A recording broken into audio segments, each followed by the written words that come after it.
only wanted us to annotate Y'all read parts. You only have to annotate 4 of them. Okay, good. Okay. Oh, seriously? I can't. I mean, now whenever you actually answer, there's only 2 questions this week because it's a longer passage. You're gonna have more text evidence. So the answers should be a little bit longer this time, but not because they're necessarily harder, just because the way the questions are asking are more, well, like the theme one, like how's the theme developed, so you gotta look at it. And I picked passages semi-randomly, but I also tried to pick stuff. Like if you read these passages, you've got the gist of what's going on in the whole thing. Did anyone actually read the whole thing? Oh. I mean, when I say, like Haley, did you read the whole Metamorphosis? I mean, oh, no, like, I not didn't. just what I assigned with the whole Oh, thing. no, I didn't. I did. I watched Thug Notes. Michael I had did. the book, but I just, like, didn't open it. There's Try harder, not that much more than what I've been too busy crying every day, so I didn't read it. the part I assigned is probably close to half. But I tried to grab some of them. I tried to grab some stuff at the beginning, a little bit in the middle, and then just kind of the end, so you can. Yeah, I read what you assigned. If you read what I assigned, if you read the whole thing, you basically get the metamorphosis. I skipped over some parts, like they end up getting these renters that come into their house. And then there's like this awkward night that they have where the sister is like playing a violin and the renters are like watching, and then like Gregor escapes his room and they see him and they're like, holy crap, there's a giant bug, you know. Does he understand that it's a bug or no? 4 sections? I heard 2 questions at once. Emily, he does know he's a bug, but his reaction's a little bit weird to that. What'd you ask, I'm Brianna? also confused. Is he a big bug or a small bug? He's big. Big. Oh, so he's like He's a big human for a size bug, but he's not cockroach. like human size. He's like a human-sized cockroach. Oh, yes. he was a human size. Okay. Yeah. Oh. Well, or I say human. He was a very large cockroach. Yeah, you told us that in class. I'll have to pass on that one. Is this like I a did dog misremember size? something. I don't know where I got this into my head. I was convinced that his dad like shot him at the end, but he just starves to death. Oh. Starved? I thought he was just in pain or something. Well, he was in pain. There's the scene where the dad like chunks an apple at him and he gets an apple lodged in his back, and then it ends up like festering and stuff. But he really, like, the pain and stuff he's feeling is like he doesn't eat for like a month or something. Oh, it was a month? Jesus. I don't know if it was a month. It was an extended period of time. Brianna kept trying to ask a question, and I'm not sure she ever got to. Oh, it's fine. I'm sorry. I mean, I was just saying we have to read only have to read the 4 sections of the 7 that you gave us. You only have to annotate 4 of them. You should read all 7. Okay, cool. I will say, in hindsight, I wish I hadn't included the second one. I don't know. I don't feel like the second one's that important. So if you're going to skip one, skip 2. But the rest of them have pretty important details. I think the second one might.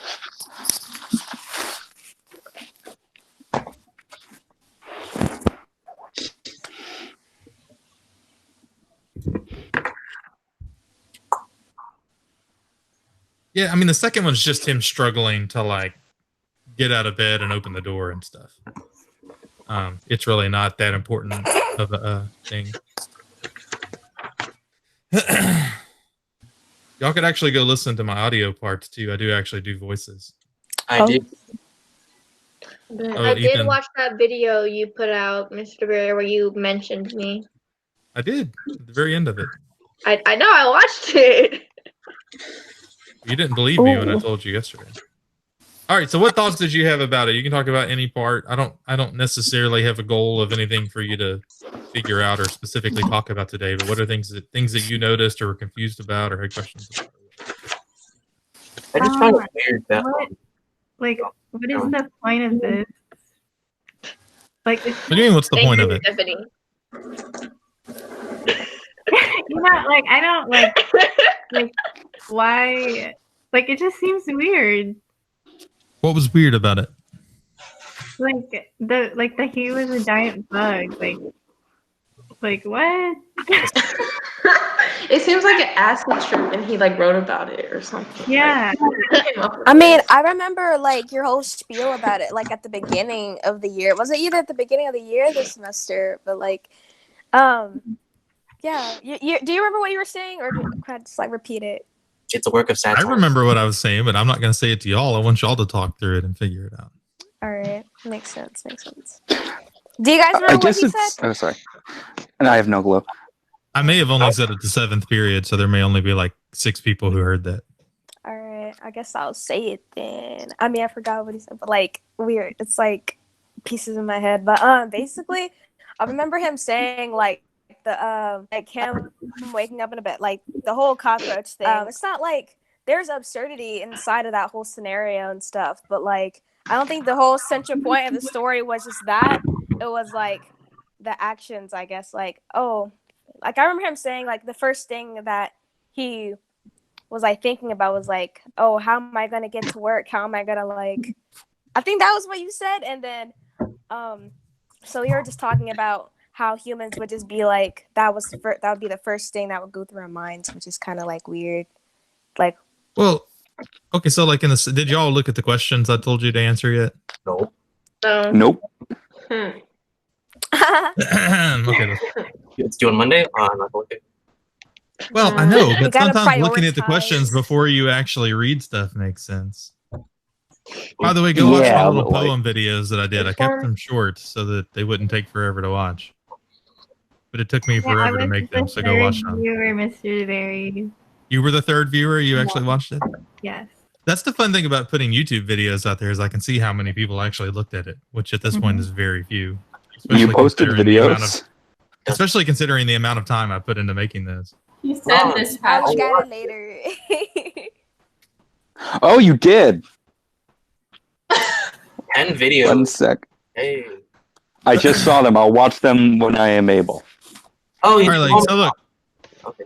There's 2 questions that I'm asking you to answer this week, or prompts to respond to. So one is you get to pick any of the 4 major characters who I'm identifying as either Gregor, his sister Greta, the mother, or the father.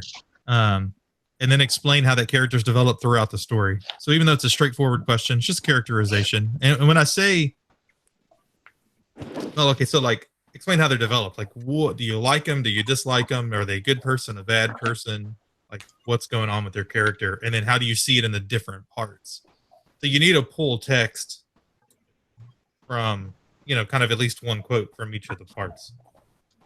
Or if not, let's say 5 of the 7 parts. And then this one, the second question, identify a major theme of the passage and explained how that theme's developed. And then I gave you a hint. I said, pay attention to character reactions to events throughout the story. So why do you think that I would like, so what was the deal with the character reactions to basically anything throughout the story? They were They like, reacted. Oh, sorry. like in disbelief. I'd say they acted more like it was almost There's music over mundane. here and here. Because like their son disappeared and was replaced by a giant insect, and they were like, "Oh well, I guess they have to work now. What a shame!" And they didn't at all react to the fact that their son was either dead or an insect. And they like brought in tenants and things like it was just a normal month, but it's not, obviously. So that's got something to do with it. I'm just not smart enough to realize what it actually is. What it actually is. What are other reactions that seemed strange? Let's find Is out. it Greta? Is that how you pronounce her name? I pronounced it Greta, but I'm not actually sure what. Yeah, I think it's Greta, because it'd be weird if it was Greek. But I just felt like that he suddenly like turned like like Gregor was trying to support her as much as possible, like trying to put her through like violin, doing music, and then all of a sudden, like when she realizes she just like that's no longer my brother. Like we need to do something about this, like get rid of him, or like come to terms with like how to approach this. And I was like, oh. I just found that kind of different. Yeah, and that's kind of some of the big tragedy of it.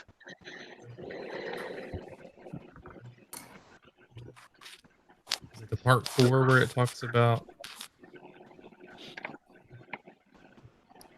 It wasn't part 4, or did I not even include it? Oh, Oh no, it's part 1. Yeah, at the end of part 1 where he's talking about. But now in the sister's defense, I don't think she knows this stuff yet. That he's going to pay for her to go to the special violin school that she wanted to go to. But I think we see some tragedy here in that, like, Gregor was working to put his family through, like, just to support his whole family. What was the family doing while he was working? Nothing. Living large. Yeah, nothing, right? Well, and in fact, it kind of talked about how the dad was like just sitting around. Yeah, and he would be like, and then he specifically noticed at the end when the dad's coming in after having working, and all of a sudden he's capable again. And he's like, this is the same guy who could like barely lift his arm to take all the money I was giving him. And now he's out there he was working hard. faking it. Oh my Lord. Potentially faking it. It also, I mean, I definitely think that's possible. It also just might be the type of stuff of like, he didn't feel like he had any purpose because he had gotten fired or he had lost his business, so he was just outing, basically. Oh no. What? It came back. I'll be right back. Oh, what? Oh no! Her dog came back. Yay! I didn't know the dog was. Is it a dog that came back? Is that what I'm hearing? Yes, it was a dog. There was a dog that was gone. A couple other dogs ran off. So I'm glad it came back. Wait, so the dog went back to work? I was confused. He was wearing a uniform and everything. So he went back to work? Is that what happened? Yeah, so what ends up happening, what we kind of skip over is his whole family goes to work because he's no longer supporting them. So his dad gets a job, his mom gets a job, and his sister gets a job. And it even kind of makes the point right at the very end that after he's dead, like they finally talk to each other because they hadn't been talking to each other the whole time. And then they're like, hey, these jobs are actually pretty good. Like we have some prospects again. So kind of what's the deal there? Why didn't, if they were clearly capable of getting jobs that could support them and put them in an even better position, why weren't they while Gregor was alive? Because they didn't have. I wouldn't call it laziness. There's probably something deeper behind this. Like,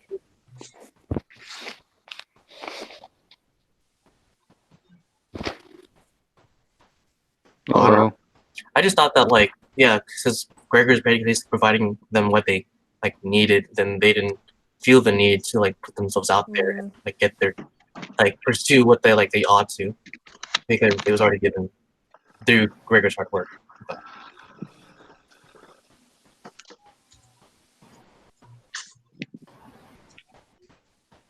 Everyone's just sort of staring. Yeah, but I'm thinking, I'm like, well, why would they? But if Gregor is like providing everything for him and stuff, why didn't they talk to each other before? I don't know about that. I guess they might have given up because, like, their dad, who was originally the provider, lost his business that he put all of his work into, and he was all depressed and stuff. And then, whenever Gregor stepped up, they were probably relieved that they didn't have to face the same sort of issue or potentially face it. And so, even if they were perfectly capable, they might not have even thought that they were.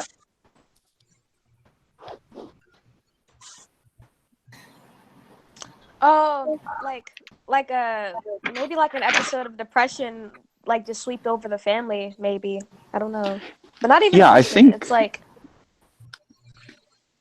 Go for it. No, you go. Yeah, I mean, honestly though, it mentioned that there was like emotional depression after their dad lost his job, and that nobody was really doing anything. And so whenever Gregor stepped up, they were probably like, okay, well, he'll provide for us now. And whenever it was working, they were perfectly happy to let him keep going and not even realize their own potential. Oh. Yeah, I see that. Sydney okay over there? Sorry. Yeah, so I was like, oh, whoa. My bad. I forgot to mute myself. It's all right. Wonderful.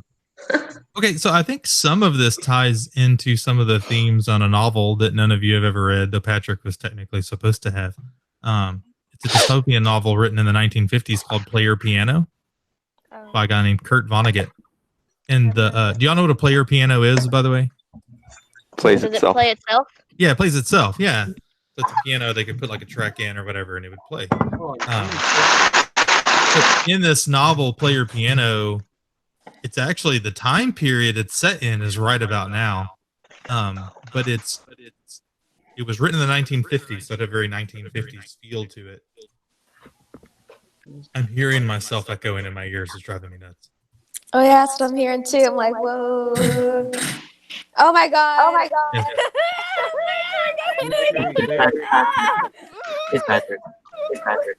It is not me. Okay, everybody mute until you're going to talk. I don't like this. Like I said, it's Patrick. Okay, I don't hear myself echoing I saw his anymore. microphone. I saw the microphone. Whoever was echoing, I think it's done. Okay, let me start over. So player piano, basically the concept is it was written in the 1950s towards the future. The future would be kind of our time period. And basically what has happened in this fictional novel is that technology has like literally meant that humans don't have to work. So it's like a utopia in that now technology produces everything. It produces everything extremely efficiently. So everyone has exactly what they need, but nobody has to work. The only people who still have jobs are the engineers, which are these dudes in suits who like invented all the machines that makes everything. And so there's this kind of weird class distinction where there's a part of the city where the engineers live, and then there's the everyone else. But the issue that you're seeing in this novel is, even though everybody has everything they need and they don't have to work, it basically makes them feel like useless and without any sort of purpose. So they all have this like government job to like fix the streets. And so what it'll be is it'll be like they'll drive by at times. There'll be like 80 guys just standing out on the side of the street because they're working for the government to like have a purpose. But everyone is kind of listless and purposeless and without any sort of like value in their life. And I think a little bit is what's going on with Gregor's family. While he's the one working and providing for them, on one hand, they're like, oh, we don't have to work. But it actually seems to be causing a negative effect on their well-being and mental health and stuff, that they're not working because they don't feel like they have a purpose. They don't feel like they have any like real reason to live, until at the very end when he's gone, and then they realize, oh, we're actually doing a pretty good job producing. And it's got this kind of bizarre, almost happy, hopeful ending, despite the fact that he just died and everyone's kind of ignoring that. Yeah. Mr. DeBerry, What's up? can I just say I'm in Lit Crit too? Forgot about me. Oh yeah, I forgot about Michael. You actually did read it though. Yeah. Did you catch the connection between that book and then what's going on here? I'm gonna be honest, no, because I wasn't thinking about player piano at the same time, but I get it now. After you, because once you mentioned it, I could kind of connect the dots.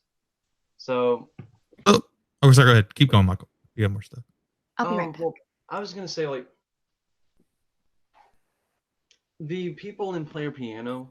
I know most people aren't gonna really know this because it's not really read, but they specifically like the bar scene.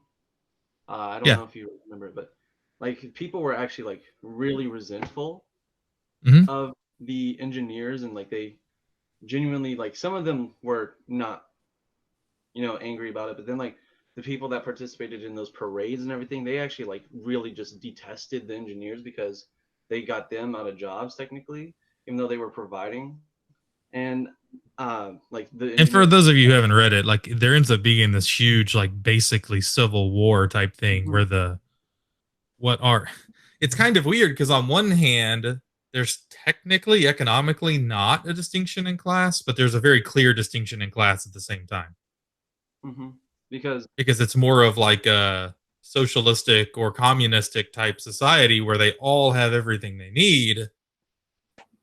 But the non-working class is definitely lower in prestige, and like their whole side of the city's dirtier and grosser and things like that, even though they technically have all that they're provided for everything they need to live. Mm-hmm. Keep on, Michael. Relationship, but I see what you mean, because like the provider was technically harming the people that were being provided for necessarily, and it's the same case in Metamorphosis in a way, because they were being so catered to that they didn't acknowledge that once he was gone, they'd have to like do things, and before he was obviously dead, they were just whatevering it, I guess. I don't know how to exactly put the word. Well, let's try to talk about this with real life examples, and maybe this will work for some of you, and maybe this won't make sense to you. But okay, what I think the guy in Play Piano and in Metamorphosis that they're talking about a little bit is that like people need something to give them a purpose. Now, an irony of life is some of those things that give us purpose is also what causes the most stress, and we wish we could get rid of, like work, or in a lot of your cases, what? School, right? Yeah. Yep. But summers tend to feel like they're going fast, or even like, did any of you, especially in that kind of the first week after spring break when there really wasn't a lot of stuff going on and we weren't really sure what's going on, like you're sitting there like, oh man, I'm tired of going to school every day. Now we can't. And we're like, okay, I wish I could just go back and have this normalcy in this. Yes. Oh my Lord. Like this purposeness back. Yeah. Like There's something about not being able to go to your normal routine that like throws you off completely mentally. Yeah. Only a little bit, because that first week I was still able to work, but now I can't even work. Yeah. So My job closed because I work with kids for school. So I do Okay, after yeah. school care. So like we're through Savannah Lakes Elementary, so we're out Yeah, and we can't do anything about it. But like they make us do like online classes. So like I'm seeing the kids, but it's like this, like they're like a thing, and we just like yeah. Well, I'm at a restaurant, so. Well, okay, so a lot of what you guys are talking about, though, but like at the same time, I know some of you like school or whatever and didn't complain about school when we were going, but most people are like, oh, I'm so sick of school. I don't want to go. I don't want to have to get up. I don't want to have to do all of the stuff. But now that you can't go, there's this kind of, Next time. there's like, There's no there's purpose, like a frustration you know? of like, if I could just go, like, I want to get back to the normal. I want to get back to having this purpose and this sense of what I'm doing. Well, and I will say this, there were a few people, I'm not going to like out anyone here, but like, so remember we did that check-in assignment where some people, I said you could write stuff to me. Mm-hmm. A fairly high number of people who actually wrote more than I see this and I'm checking in were saying stuff like, oh gosh, I just need work. Like I need something to do, like put work out there, like do something so that I have this purpose. So part of the reason why I'm talking about that is I think that's a lot of what Kafka is writing about here. Now, technically, Kafka is critical. Or critical might not even be the right word. Kafka wrote a lot about how we are trapped in societal things, like these societal constructs that are very normal and basic and important to us.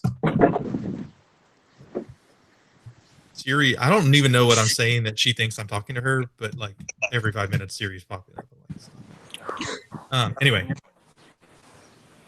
he's basically going, we're trapped in this societal stuff that we have made extremely important in our life, but when it really comes down to it, a lot of it's not that important.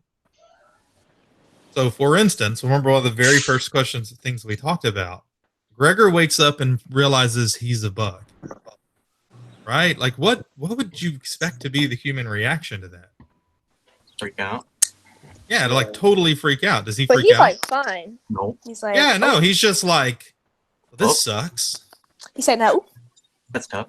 Yeah, and he's just still kind of working. He's messing with his legs. He's annoyed because he can't turn the alarm clock off. That's why I was confused, because it seemed fairly normal, and I was like, is he not freaking out that he's not a human? Like, I was really confused by that. But he does start to freak out about stuff. But what does he freak out about? Not the fact that he turned into a bug without any explanation. What does he freak out about? He can't do his human things. Yeah, how am I going to support my family? I'm going to get fired. I got to get on the bus. I got to get on the train. Like, he's worried about all this work stuff. And Kafka wants you to read this and go, this doesn't make any sense. Why is he worried about all this work stuff? You know what I'm saying? Similar with the family. What's the family's reaction? Why aren't you working? Right, yeah. So it's How not are like we gonna put stuff back together? I don't know that he can't work. right. And now the mother, I did skip some of this. I mean, the mother, you can tell, is having a little bit more of a sentimental reaction, like, oh man, my son is this tragic thing is happening to him. But the dad and the sister are both like, what the hell, Gregor? How are you going to support us? And you turned into a big old freaking bug. Like, what's going on? And is this supposed to be symbolic? I wouldn't, not symbolic exactly, but like he's creating an absurd scenario in order to show just how absurd we are. And so, like, okay, is anyone ever going to just turn into a bug? No, but I think Kafka would be going, there's a lot of times where like stuff is happening to humans and our first impulse should be to have empathy and care for these people, but a lot of times our first impulses are very pragmatic and selfish. Or selfish, or even just, and some of it is like, yeah, it's that we care about ourselves and not about others, but there's also this, like, we feel this pressure from this outside. I'll give you an example that happened to me in real life. Now, a little bit in my defense, I was like literally knocked unconscious and in shock whenever I hit the dog on my bike. The bike. I was laying in the middle of the street, right? And I can remember, this is actually part of the part I remember, is I was all worried about, like, because at that point, I mean, we weren't broke, but we were very tight on our budget. Like, we didn't have extra money for stuff. And I'm like, if I ride in a ambulance, this is going to be thousands of dollars and we can't afford it. So I'm literally laying there, and I didn't realize this, but like my arm was bent all the way back the wrong direction and under my body. And what I'm worried about is how much is the ambulance going to cost? You see what I'm saying? Like it's a little bit absurd. Like there's certain things when there's like emergencies and there's things that just should override that. And I shouldn't be worried at that point about how much is this going to cost. And even though that's something with me, it's still just a little bit ridiculous that my thought was, well, actually, I also remember I was like, my wife's going to be so mad at me that this is going to cost so much money. And she wasn't. Like, that was irrational. But I think that's a lot of what Kafka's trying to say, that we do act irrationally, which is ironic, because in a way, their thought process is very rational and logical, right? Like, oh, he's a bug now. He's not going to be able to work. He's not going to be able to make money. We have these bills. How are we going to be able to pay these bills and stuff? So that it's a very rational and logical thought process. But Kafka's pointing out that it's actually really irrational because we are putting an important emphasis on something. We're getting our priorities out of whack, essentially. And also, we're like, he's also basically calling us slaves. We're slaves to this social system, to the point that we can't even tell that we're slaves. Which, by the way, I know most of you haven't read it, but that's the same argument being made in Player Piano, that all of these workers who've got everything provided for them, they don't have to have a job, but they're essentially slaves because they don't have any purpose and they don't have any meaning in their life. They're just kind of out here wandering and working for the government. And I think it's also like people don't like changing things from their routine, like from their normal routine. Right. Like they just want everything to go back to whatever it was usually. Because that routine or whatever provides stability and comfort. It makes us feel like we're in control of things. And actually, we're not in control of all that much. Silver lining. What other metamorphosis thoughts do you guys have? I think. Wait, Was this like an American author or is read it this again. someone else? No, Kafka was.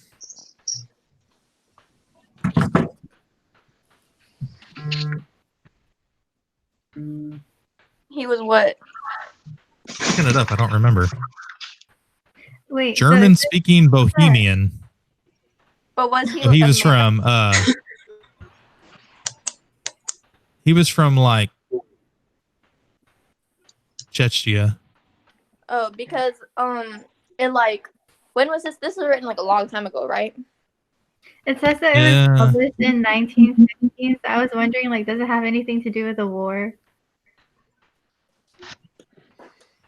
Oh, I was thinking more like it kind of correlates to us now, how we're very like how you said, like you're worried about the money, not your arm. It kind of like represents what you would think of as like, oh, that's so American thinking.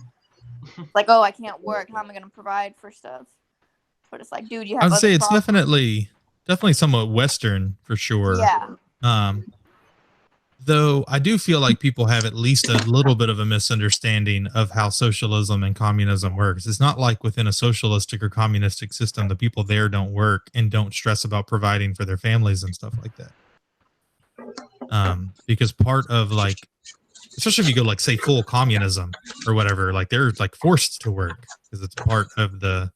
And so it's the same sort of thing. You're not going to get your cut of the communist pie if you're not out putting in your part. So there actually still is stresses about like I've got to go out and work. I've got to go provide, though it's in a little bit different context than Western capitalism. Is Gregor's like response after like interacting in the living room with the family like important, or is it more of his like relatives' reactions to him? Like, does his reactions have any significant importance? Like, you know, he's like straddling the living room, trying to like get attention, or try to go to the kitchen, or you know, like how his reaction with his dad, something like that. Well, sorry, my wife came up and started talking to me. My phone died. Ethan, the last thing I heard from you was, does his reactions matter? So what did you mean by that? Like his interactions with his like family, like what he does, like in the living room and stuff like that. Like in comparison to like what his like his like parents and his sister's reactions, does like his like interactions, like what he does, like actually provide like a lot of context in that moment? I think so. I mean, what is his general reaction throughout? Because he's just like worried. He kind of like, I don't know, help his family, but they're not listening. Like they can't, like it won't work. Yeah, so he's worried. Yeah, he's worried about them. That's like, does he seem to care that they're treating him awfully? I don't think so. I mean, well, like not in the way that like a normal human would. He just was like kind of expecting that, oh, I'm kind of weird like this, so they would probably treat me like this. I don't know, like. Yeah. I mean, like, what's his reaction to this stuff? Casual. Just placid acceptance. Oh well, I'm a bug now. Shame. Well, yes, but also yes to his becoming a bug, but like to his family's reaction to his becoming a bug. That he also just kind of accepted that, didn't he? Like he was sad about it, but he was just like, whatever. It's just how it be. Yeah, is he screaming about how unjust it is? Oh, no. Is it unjust? No. Was it fair the way his family treated him? Nope. Why not? Well, because it's still the same person. It's not his fault he turned into a bug. Yeah. Right. But, you know, what's funny is that question was never even really explored or questioned, right? Like, the family's just like, what the hell are you doing, Gregor? Like, you can't turn into a bug. We got work to do. But like, the actual, like, is, like, whose culpability is it? Who is responsible for this? It's not even really, it's just like, you can't do this. You can't be a bug right now. Like, this can't happen. I've got another class thing to do, so I've got to go as well. Later. Bye. Bye. Yeah. Yeah, we're technically out of time on this. I'm going to keep talking as long as some folks are here because there's still more stuff to talk about. But if you've got to go for other engagements, of course. I wonder if there's a connection there between like mental illness with people today. Because I don't know how much you see about this, but there's I don't know if it's just a Western thing, but a lot of times we just kind of as a society are bad about treating people with, I'm going to say mental illness. I'm not even necessarily talking about super extreme versions. I just mean like clinical depression or anxiety. Like not just like, oh, I'm anxious because I got a lot going on, but like somebody who actually has like issues with anxiety. And a lot of time our reaction to stuff like that is just stop being sad, like stop being stressed, just like get it together, like you need to get your stuff together and let's go. It's like they can have like something to do with it, like it's like they can change their brain in 2 seconds. Right, exactly. And I feel like Gregor's family's treating him a lot in the same way. Like he didn't choose to turn into a bug, like he's just trying to deal with it, but his family's like, you've got to stop this bug crap right now and just get it together so you can get back to work. Like fix it, like find a way. We don't care how, just fix it. Right. I guess so. Humans often like. Is he saying that we often put the blame on others for things that we can't control? Yeah, I mean, right. So it's like we're frustrated with other people about stuff that they're probably frustrated about too, and that they're not actively doing. But it's like we blame, like, so it's like I said, it was never really discussed whose fault it was he turned into a bug. But there's this, like the parents and the sister are basically treating him as if it just is his fault. Like, you're a bug, it's your responsibility. You this bug thing happened to you. So now you've got to like take responsibility for it and make it better. That's bizarre. Well, but again, Kafka was trying to be bizarre in his defense. I mean, he is like, you're kind of supposed to read this and go, this is weird. This doesn't make sense. Why are they acting this way? But again, that's supposed to kind of get your brain thinking about, well, how should they act? And then, or even then, why are they acting this way? Why is the parent and the mom and the sister so concerned with money coming in and like these sorts of things? I guess he's trying to get you to like reflect on how you would act on these things as well. Like, I guess just to get your juices flowing. Tristan asked a question. I'm gonna try to get it. Oh my So he God. asked, like, does the theme of fear of the unknown fit with metamorphosis? Kind of like the fear of the witches in the Crucible. Fear because they don't understand what's different. Yeah, I would think that fits at least a little bit. Like, especially with that idea of that's why we allow ourselves to be slaves to societal expectations, and to normalcy, because that normalcy gives us a feeling of comfort, even if it really probably shouldn't, even if like, but that's also the irony too, where we talk about like some of these things that are normal and make us feel comfortable and safe are the same things that are stressing us out and causing us problems. But we're potentially more scared of what the other side could be.